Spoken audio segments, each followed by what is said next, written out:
What do you think of the job the Fed is doing right now? No, I do not think I could run the Fed as well as Jay Powell's run. I think Jay Powell has been a terrific, and part of the job.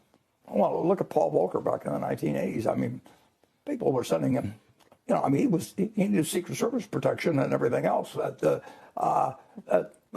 in the end, he felt his responsibility was to do the right thing at the Fed, and he didn't give a damn about what anybody wrote about him or anything else. And I think that he's one of my heroes, and I think he's one of Jay Powell's heroes. And I think Jay Powell did the same thing actually in March of 2020 when we went into the pandemic. I think at the annual meeting that year, I said, you know, that he was a hero and he is a hero, and you have to act, and you have to act on insufficient information, and you've got an ultimate responsibility to the American public. It doesn't mean you can stop recessions. It doesn't mean that you can turn bad loans into good loans or anything else. But it does mean that you got to keep the system working. And the system came close to stopping. If you read a book called $1 Trillion Triage, you can get it on a day-by-day account. And people don't know how close it was. And Jay Powell did not call for studies or position papers and, you know, lengthy debate and everything. You just don't do it. You act. And that's what Paul Volcker did. And I thank heavens, you know, Jay Powell was there. I mean, you could have gotten a very different result in March of 2020 after the pandemic broke out. Did the Fed keep rates low for too long after that? Who knows? Who knows? We won't know. I don't know what they precisely should do, and nobody does.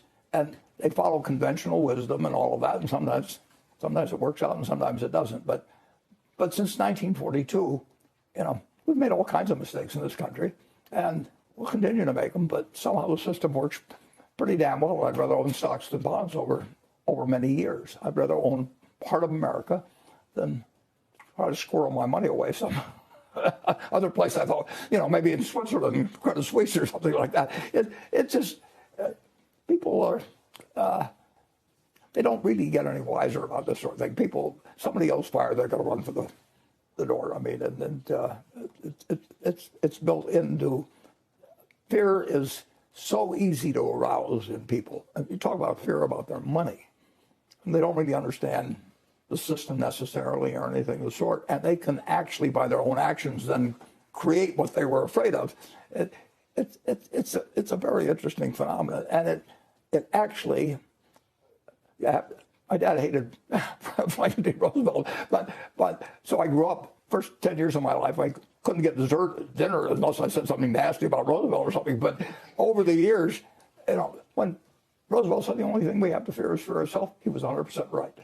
When he closed the banks and said I'll open the good ones a week from then, he didn't know anything about which bank was good or bad or anything like that. But people just needed that, get an appropriate confidence. And now they've really got an appropriate confidence because we didn't have an FDIC, and we didn't have an FDIC that was required for every bank.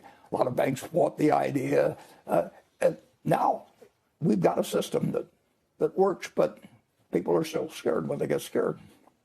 And being scared is so contagious. You can't imagine what it was like that weekend after Silicon Valley. I mean, you know, the guy that drives me around because I can't see that well, and you know, all he was talking was banking, you know, and he would, you know, what should he do? And it's unnecessary fear is a terrible thing to give people. I mean, and Roosevelt and the New Deal really wanted to get rid of that, and here we are X years later, and we've got a mechanism that's so much better than we had going in, but people really don't quite understand it. And maybe, you know, maybe it takes the President of the United States to just go on and deliver Roosevelt's message and make it more clear to people what we really do have and what they need to be worried about and what they don't need to be worried about. But of course, if you're trying to win an election next time, you tell people, you know, that if you're out of office, if you're out of control, you tell them how terrible the other guy is for getting them into this problem. And that's going to always live with us. So you look around and you're not worried at this point? Well, at 92, I've got other things to worry about. No, I'm not.